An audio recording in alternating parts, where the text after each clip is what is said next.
Hello ladies and gentlemen, my name is Evan and I am making this video to get you caught up to speed with everything mechanically that is relevant with the Yu-Gi-Oh! Trading card game.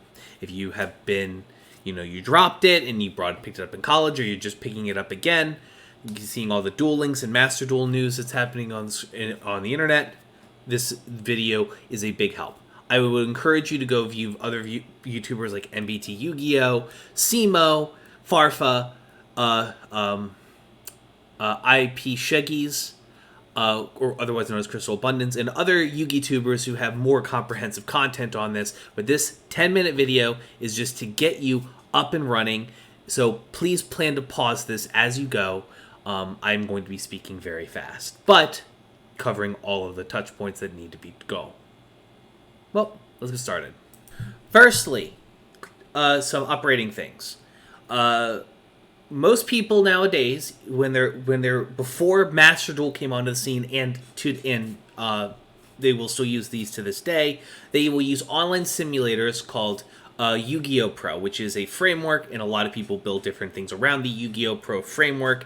I'm using one called Omega right now to demo a lot of these things. It allows you to try out new cards before they come stateside. Very, very important. That is what we're looking at right now. This is updating when I'm recording this little bit here.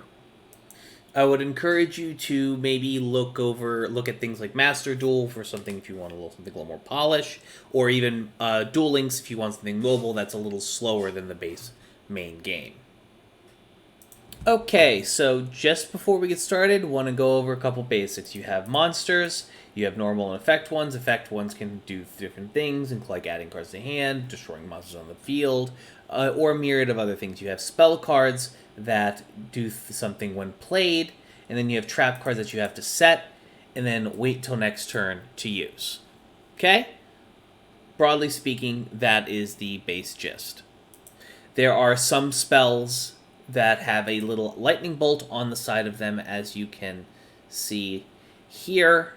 That signifies that they are a quick play, meaning if you set them face down, they would function like traps, or they can be activated from your hand with instant speed in reaction to your opponent's effects. First archetype, this is something that many of you will probably still remember, and that is fusion summoning, the process of using a spell card or effect or an effect, because there are monster effects and trap effects that can fusion summon now, to use two monsters from different places, whether it be deck, hand, field, graveyard, or banish zone, and summoning a monster from the extra deck to the field. Alrighty, next up, I want to go over Synchro Monsters. Synchro Monsters are monsters with this white background. The concept is that you use something special called a tuner monster, and you basically, through the magical ability that we all gain in primary school called addition, you add the amount of levels of the tuner with however many non-tuner monsters are required, and then as a result, it allows you to use those as material, send them to the graveyard as material to summon a Synchro Monster. The next thing I want to cover is the concept of Xyz summoning. Xyz summoning is when you take two monsters, or things, in this case, things that can be considered monsters, and use them to Xyz summon a monster with a black background like so. And this is called overlaying. You overlay for an Xyz monster using the previous two as material. So with Synchro Summoning, it's addition to pull it together. You just need to have two monsters of the same level to make an Xyz monster. Another thing about Xyz monsters that sets them apart from previous ones is a lot of Xyz monsters have very powerful effects, more so than others, but they're also limited to usage based on the amount of materials that are used for its summon, or even it'll be sent to the graveyard after it's used all of its materials. Okay, so this is where things are going to get a little fucky-wucky. Bear with me. I will explain this as plainly as possible. It took me 2 years to understand this myself. I had to have someone dumb it down for me this way, and I'll do the same for you. Pendulum cards function as both monsters and as spells, and have 2 boxes of text denoting the pendulum effect, which is their spell effect, and the monster effect, which is self-explanatory. The way they work is you have your pendulum monsters, which have these little scales. If you look over here on the side, they have a little blue triangle thing with a number and a red triangle thing with another. That matches up with the zones here. And you can only play 2 pendulum monsters, pendulum cards in the pendulum zones at any time. And they have their own effects and do different things, interact with different archetypes respectively. Here's where it gets really interesting though with what they do. When you place these pendulum monsters in their pendulum zones, you can do something called pendulum summoning, which is stupid. I think it's stupid. It's generally stupid powerful, and they had to nerf it with Link monsters, and I'll explain that when we get to them. When you pendulum summon, you take whatever the levels of between these two scales, and that's what they're called. These little triangle things are called scales.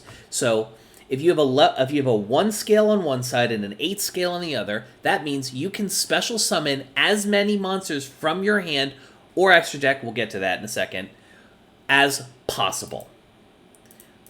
As long as their level is 2 through 6. Now, when I was saying pendulum summon from the extra deck, what I meant is when a pendulum monster is destroyed, or pendulum card is destroyed, it doesn't go to the graveyard unless it's expressly sent there, or detached as material for an Xyz monster. And what you can do is you can special summon one of them from your extra deck back to the field. But you can only summon them in the extra monster zone unless you have a Link monster, and then depending on how it's pointing, we'll get there, I promise. But that's all. But as far as you need to know is you can summon as many as you want from your hand to your normal monster zones, but you can only summon 1 to extra monster zones if you're summoning from the extra deck.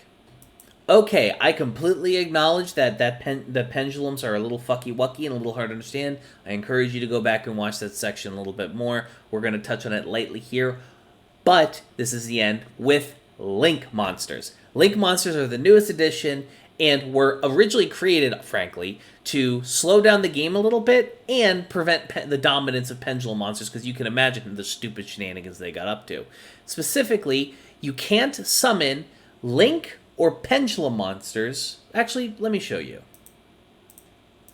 A Link Monster is basically an even simpler version of a Synchro and Xyz, where you just send the card to a number of cards to the graveyard, that as long as they meet the requirement of the Link Monster.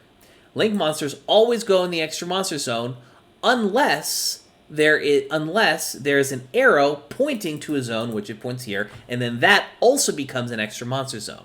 So if you are playing a lot of Links or Pendulums, what you could then do is you could summon if you have a Link monster with all 3 arrows pointing down, you could summon multiple Pendulum cards from your extra deck or Link monsters. And Link monsters go up to currently 5 or 6, I believe, in terms of total Link rating. In general, the Link rating is a general gauge of the amount of power. You usually need to have effect monsters, and they will use they're basically a way to have at most any deck yeet out extra deck monsters quickly, as well as curtail the power of pendulums by a significant margin. Or rather, the mechanic of itself. One more thing before we wrap this up. You will have at some point see someone have enough Link monsters to hit the extra monster zone to prevent you from using it. That is not as much of a threat as it used to be a few years ago. Don't even worry about it, but you might see it like a once in a blue moon. It's just something interesting and something you should look out for. And that is that. this has been a relatively quick and little messy, but I think functional overview of the everything that you've kind of getting you up to speed with Yugioh. Again, like I said at the top, I would encourage you to go and look at, say, the other Yugi tubers. MBT Yugioh is an excellent one. Dazif generally has a lot of does a lot of content talking about the state of the game and things of that nature. He's another good one. Simo, if you can get over his boyish cringe, and Farfa is a good one too. Crystal Abundance, again, plenty of other people who Yu-Gi-Oh is their primary thing on the platform. Definitely go check them out. They will for more detailed analysis and things of that nature. But I hope that this quick and messy 10-minute overview of Yu-Gi-Oh has at least gotten you understanding a little bit better what's going on. I understand the pendulums are still a little fucky-wucky. I have yet to see anybody do a adequate enough explanation of pendulums that has someone understanding them first go around without further explanation or questions needed to be asked. Regardless, thank you so very much for watching. I appreciate all of you. Again, my name is Evan. I run this small little channel. I wanted to give a big thanks to my small but illustrious group of patrons. All of these wonderful people support the show, including Reed Savage, Mike Nicely, PT Sean, Oni, Top Hatter, Anthony J. Lopez, the magnificent moderator, Professor Blue, and the love of my life, Meta Pavuzzi. If you want to support the show more than you already have by getting to this point in the video, please drop a like or a subscription, or comment, engage. Those things are really great. And if you don't want to do any of those things because you don't want my fugly face clogging up your feed, please consider joining my Patreon. It costs as little as $1 a month, and I like to think I do a pretty good job with it. Anywho, thank you so very much for watching. I appreciate you bunches and bunches, and I will now let you go with the illustrious beats of the great Villainous Styles.